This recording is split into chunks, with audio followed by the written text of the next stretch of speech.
Nós somos seres integrados, não é mesmo? Corpo, mente, emoções, tudo está ligado. E encontrar o equilíbrio entre todo esse sistema é o que pode trazer mais saúde. Com a fertilidade não é diferente.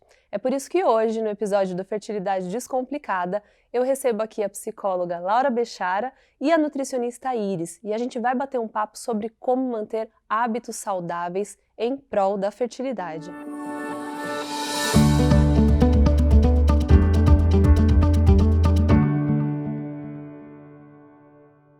Cada vez mais, a medicina integrativa tem os seus efeitos confirmados pela ciência na ajuda do bem-estar geral e também em prol da fertilidade. Bom, a Laura vai nos ajudar aqui a entender melhor e eu já quero começar perguntando, Laura, como que a gente faz para gerenciar essa ansiedade que é tão grande quando a gente está num processo de tentar engravidar? Bom, controlar mesmo as emoções é algo muito difícil, né? Até porque quando alguém faz um tratamento, né, para infertilidade, isso a toca em todas as suas esferas, em todas as suas dimensões, na biológica, na psicológica e também na social, né? Na biológica é algo que vai entrar com a parte de hormônios, com tudo isso que vai alterar o seu funcionamento corporal. Isso vai ter impacto na sua parte emocional, no seu humor, né, que acaba sendo afetado e também aumentando o nível de ansiedade, porque é algo que se deseja muito. Quando se quer muito uma coisa, né, e não consegue realizar, você fica desejando cada vez mais, né? E aí isso às vezes vai virando uma bola de neve, né? Cada vez querendo mais e acaba também te afetando na sua parte social, né? Algumas mulheres vão estar em fase que as colegas todas, as amigas de faculdade, as amigas de infância já têm filhos, e isso acaba então fazendo com que muitas vezes ela se afaste um pouco, não queira ter um contato social com as amigas.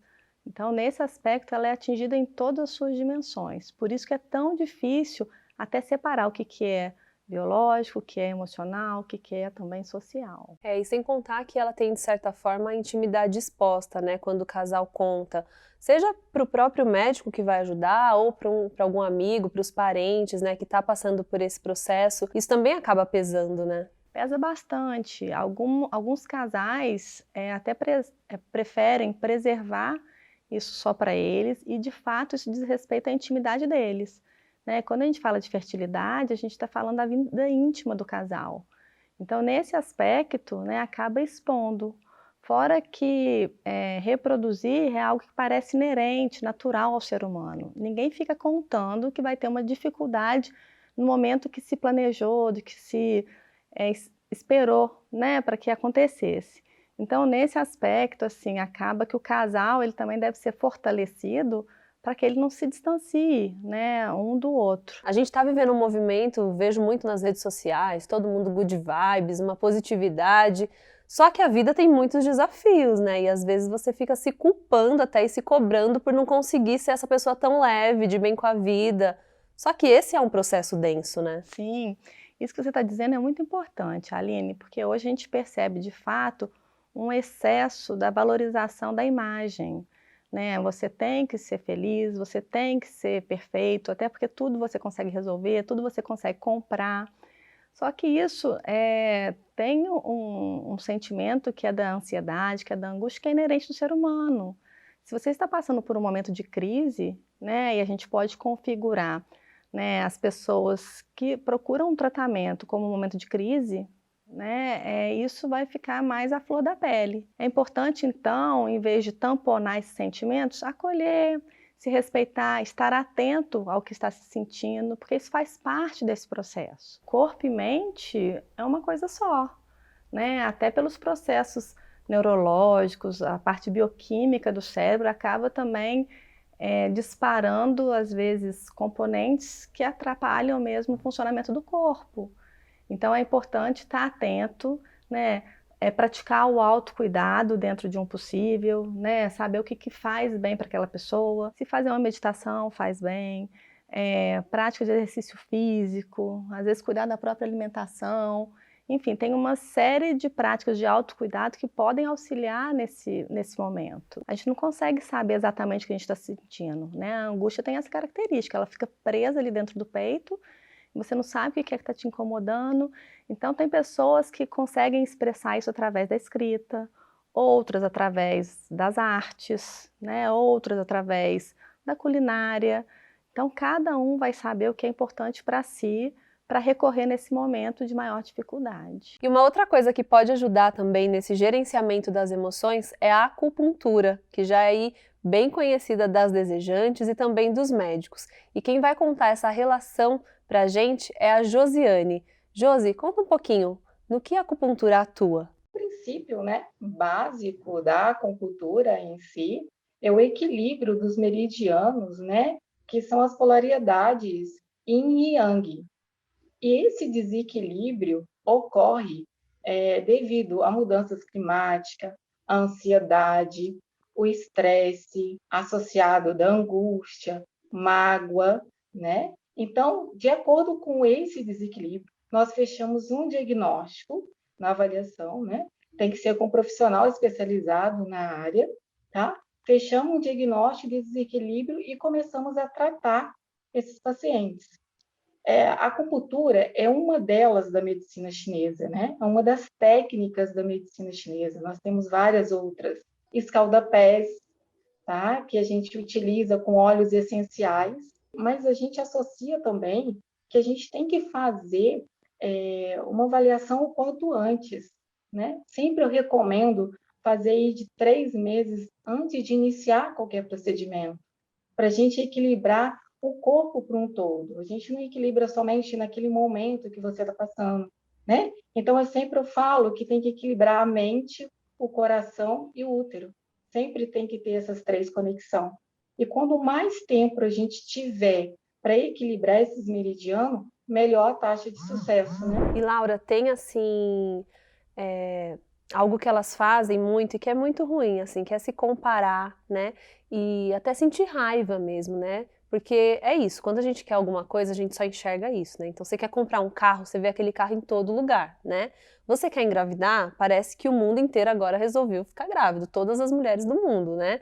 Isso vai gerando uma certa angústia, né? Isso vai gerando, poxa, todo mundo consegue menos eu. Se comparar, é uma grande cilada, né? Uhum. É interessante porque tem sempre aquela pergunta que as pessoas, né, os familiares, amigos fazem, né? Quando vocês terão filhos? É uma pergunta que durante a vida às vezes isso não faz muito sentido. Agora, quando você quer engravidar e não consegue, essa pergunta te toca lá no fundo. E aí, de repente, a amiga ficou grávida, a cunhada ficou grávida, é, a gente tem dificuldade de lidar com sentimentos feios, sentimentos ruins.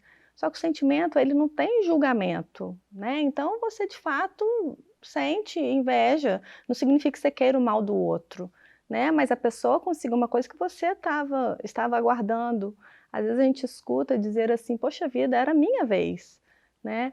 Só que não é essa lógica. Então é importante também acolher, não tem problema sentir qualquer tipo de emoção. Faz parte desse processo, não significa que você deseje o mal para uma pessoa que você goste, né? E aos poucos isso vai se diluindo. Você tem que conseguir, de alguma forma, né, canalizar esses sentimentos. Bom, e para encontrar aí o equilíbrio das emoções, já está mais do que comprovado a ajuda da meditação, por exemplo, né, da atenção plena. Então, para falar sobre isso, eu vou chamar aqui uma entrevista que eu fiz com a Viviane Mendes, que é terapeuta e é professora de yoga, e ela explicou qual que é a relação, então, dessas práticas com a redução da ansiedade, com o equilíbrio emocional. Dentro da prática, várias técnicas vinculadas à respiração. Vou pegar uma que a gente vai trabalhar bem nesse foco de aquietamento, de relaxamento.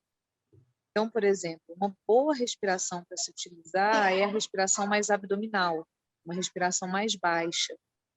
E a gente tem até outras formas, né? Eu acho que assim, para quem nunca praticou, para quem não sabe, mas o que é respiração abdominal? Eu nem sei o que é isso, né? Essa começa a ser as dúvidas. Assim, eu respiro pelo nariz, eu respiro pela boca.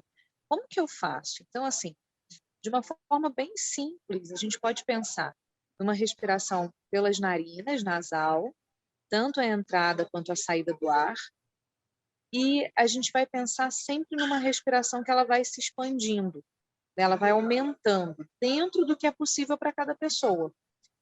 Uma forma da gente perceber como é que está isso é talvez fazer uma contagem mental. Então, por exemplo, né, eu vou inspirar, eu vou inspirando, eu vou contando até quando eu vou, 1, 2, que seja até 3. E aí eu posso, na saída do ar, na exalação, contar também até 3. Só de fazer um exercício como esse, que é assim, simples, mas eu gosto de coisas simples porque eu acho que elas são eficazes. Isso já facilita muito, muito, assim, porque a gente pega uma mente que está pensando num monte de coisa ao mesmo tempo, 5, 10, sei lá quantas coisas ao mesmo tempo, e essa pessoa ela passa a pensar numa coisa só, que é o quê? A inspiração, a contagem, a expiração. Ah, isso é o esvaziar a mente, né? O não o pensar em nada? Não, mas assim, é o que você colocou. A gente tem um equívoco de achar que meditar é eu não conseguir pensar em nada. E, na verdade, a proposta não é essa, né? A gente tem uma mente que ela é condicionada a pensar. O que a gente precisa aprender é, não é nem controlar, eu não gosto desse termo de controlar o pensamento, é a gente ficar mais em paz com o pensamento, né? Porque o pensamento ele vai vir, mas se eu tenho uma mente mais treinada, vamos colocar assim, da mesma maneira que ele vem, ele vai embora. E isso não me atinge tanto emocionalmente. Bom, ficou claro aqui então, né, o quanto é importante realmente a gente dar atenção ao que estamos sentindo, ao que estamos pensando e, se for necessário, procurar realmente uma ajuda especializada. E não podemos esquecer que o corpo também está sentindo o reflexo de tudo isso. E é um bom momento para você aproveitar e fazer mudanças de hábitos que serão benéficas não só para a saúde, mas também para a fertilidade. Eu sempre falo que a jornada da desejante, que é como eu gosto de chamar, ela pode ser muito dolorida ou você pode aproveitar esse caminho para ir se tornando uma pessoa melhor em todos os aspectos. E nesse ponto, Iris, é muito importante, claro, a alimentação. Afinal, a gente é o que a gente come, né? A gente tem que ter muito cuidado assim com a alimentação, porque a gente sabe, né, hoje em dia que tem a parte da epigenética, que é o quê? O que a gente come, a gente tem o poder às vezes de modular o nosso genes, de desligar e de ligar alguns genes. E na gestação isso é muito importante, porque tem aquele embriãozinho ali se formando, né? Então é importante a gente dar atenção nisso. Porque o que a gente vê hoje? Que a alimentação dessa mãe, né, ela vai interferir aí na vida adulta dessa criança, né? Eu falo da mãe, mas hoje em dia a gente fala muito do casal, que a alimentação também paterna também influencia nisso, né? E a frase que você falou é perfeita, a gente é o que a gente come. Então a gente precisa ter esse cuidado com a alimentação, né? Diminuir aí esse consumo de alimentos industrializados, rico em gordura, entendeu? Gordura saturada principalmente, né? A gente tem que ter esse cuidado.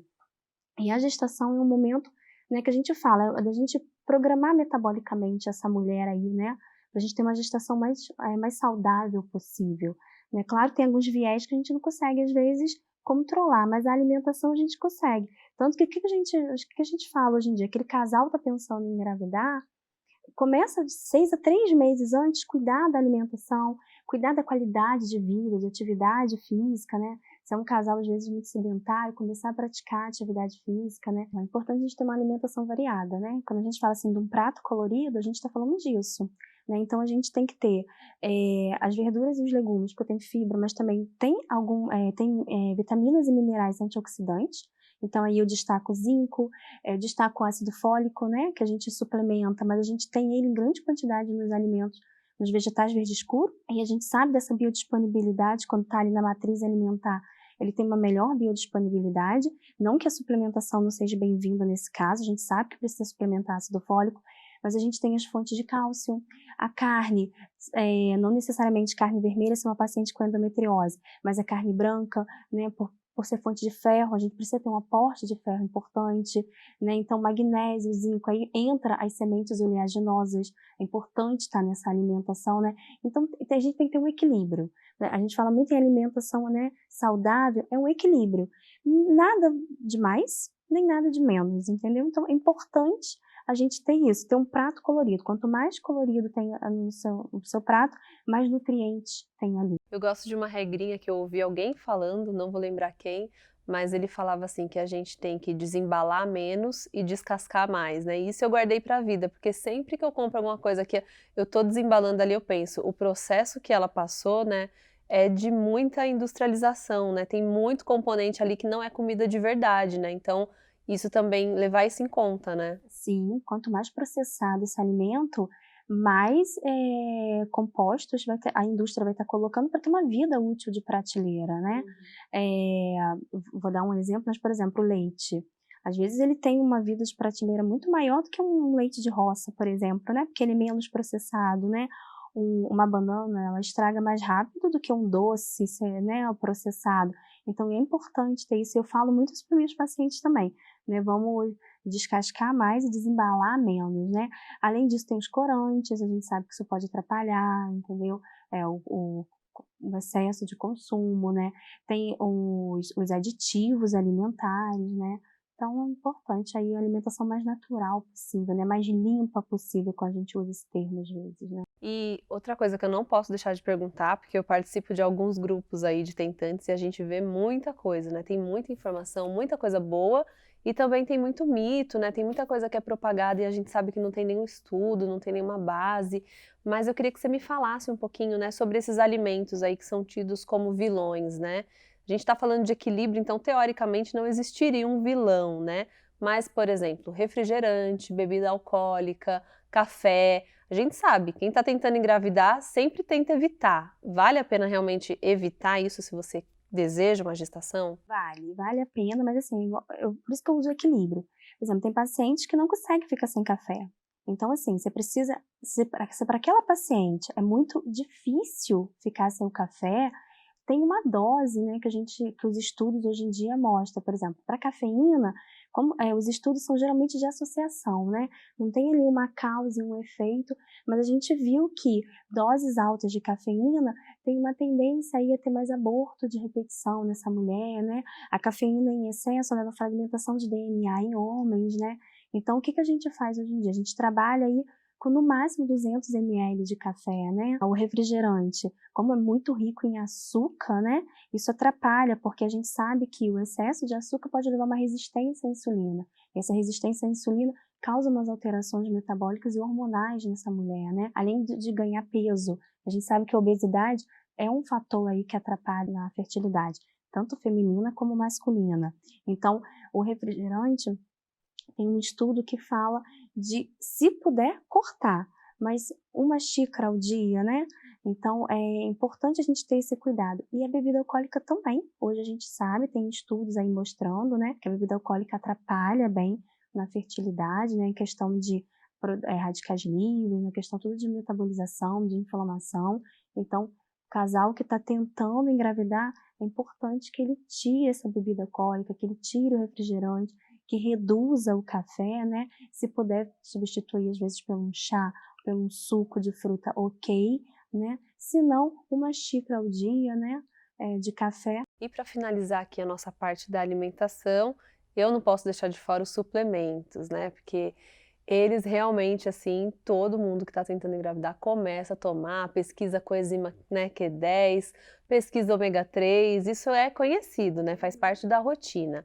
Isso ajuda? Ajuda. Tem alguns suplementos que são importantes, por exemplo, a coenzima Q10, que é muito falada realmente. A coenzima Q10, ela tem uma relação com saúde mitocondrial. No ovário, ela tem uma grande quantidade de mitocôndrias, e aí toda célula que tem uma quantidade muito grande de mitocôndria, né, termina tendo muito radicais livres, porque a mitocôndria gera energia, né? A mesma coisa do espermatozoide, ele tem muitas mitocôndrias para poder fazer aquele movimento dele, né, de nadar.